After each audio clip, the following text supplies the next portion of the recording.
What's up? Chad Otterstrom, Academy Snowboards. Welcome back to another Monday Snowboard Show, where I talk anything and everything snowboarding, mostly pertaining to Academy Snowboards.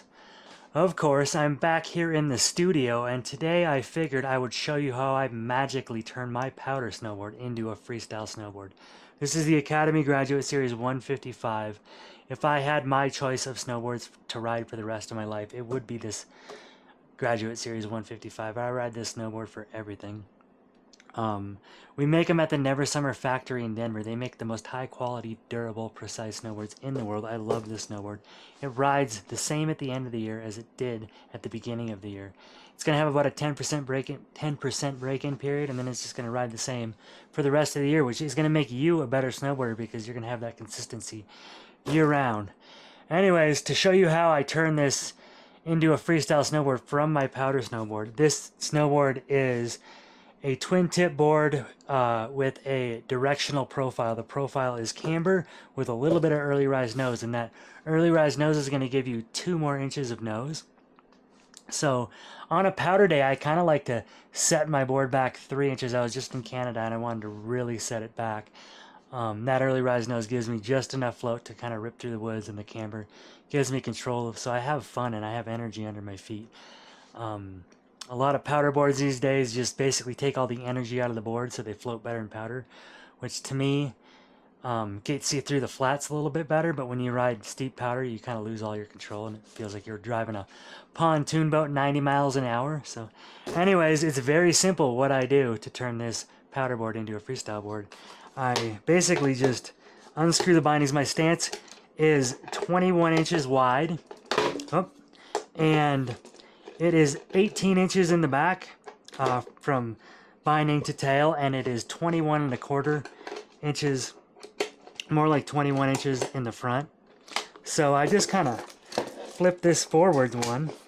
It's very simple, and this is kind of like a joke video, but not really, because this is what I really do when I ride powder and when I go to freestyle, because there's a half pipe contest coming up at Aspen, a mini pipe contest, and I want to make sure that my stance is dialed and my hawk and flips are dialed.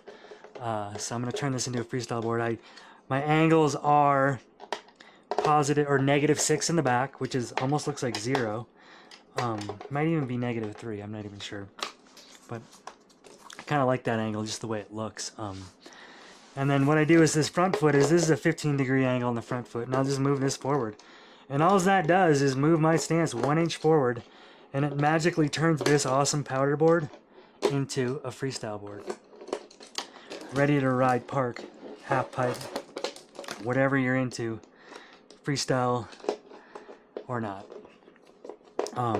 These boards carve amazing. They turn left, right, and backwards better than all snowboards in the world. So if you have a chance to demo an Academy board, I would take full advantage. Go to your shop, tell them to carry Academy. If they already do, they probably have some demos, so grab one of those demos, bring it out on the hill, and you will have the time of your life, I guarantee it. I have my tape measure down there. I actually didn't have to use it because I already knew my stance, but I like these bindings. They make it easy to use. I make my high back straight with the back edge, and that's all I really do to turn my powder board into my freestyle board. It's very, very simple. There's a whole craze in super duper powder boards these days, and it's the pilot, not the plane, in my opinion. This is your ultimate snowboard, the 155 Academy Graduate Series. Camber-focused technology made at Never Summer Industries down in Denver, Colorado. They've been making snowboards for a very, very long time, I believe since the 80s. Tim and Tracy Canaday started the factory down there years ago, and we're lucky enough to be able to make our camber-focused Academy snowboards at their factory. So I hope you enjoyed this episode of the Monday Snowboard Show, and we will see you on the next one. It's springtime. I hope you're getting some slush. If you're here in Colorado and you know how to get up high like I do, you're probably getting some powder still. So anyways, I'll quit rambling. Enjoy your day. Adios.